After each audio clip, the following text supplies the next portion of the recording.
Merci beaucoup Caroline. Et avec cette décision de Doctolib, il y a aussi un risque, celui de bannir des spécialistes qui sont parfaitement en règle. On est en ligne avec Alexandra Atolositi. Vous êtes spécialiste des métiers de la naturopathie. Est-ce que vous comprenez cette décision de Doctolib ? Après, je ne comprends pas totalement la décision de Doctolib, mais je me doute qu'il fallait qu'ils prennent une décision un peu compliquée pour eux. On a fait partie de la consultation de Doctolib, donc on a pu voir qu'ils voulaient absolument mieux nous observer, mieux nous comprendre, mais malheureusement, ils ont pris la décision que presque 6 000 professionnels soient écartés. Je pense que maintenant, il faut que rapidement les organisations gouvernementales puissent nous aider à nous organiser mieux, pour qu'on puisse donner des preuves objectives de nos qualifications et de nos compétences, parce que nous sommes nombreux à être très compétents sur le territoire et à intégrer des parcours de soins auprès des usagers.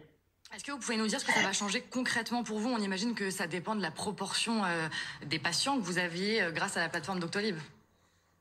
Alors très clairement, les chiffres que j'ai pu essayer d'aller glaner depuis hier soir, c'est que pour certains professionnels qui sont sur Doctolib, c'est 65% de chiffre d'affaires en moins dans les 6 mois. Donc c'est énorme. Il va falloir qu'on trouve des solutions rapidement pour que les professionnels puissent être vus des usagers et aussi pour que les usagers n'aillent pas choisir un professionnel n'importe où, n'importe comment, sur des publicités un peu bizarres. L'avantage de Doctolib, c'est qu'ils avaient quand même prévu de nous observer, de nous contrôler et ça pouvait garantir quand même la sécurité des usagers.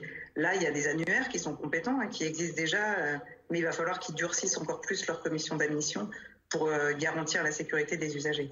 Qu'est-ce que ça va être la suite pour vous du coup ? Est-ce que vous allez entreprendre des démarches ou quelle va être la suite ?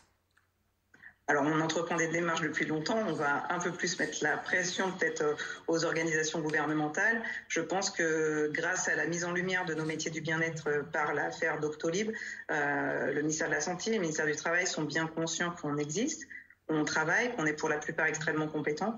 Et il va falloir rapidement nous organiser et rapidement nous réglementer. Merci beaucoup Alexandra Atolositi d'avoir été avec nous en direct.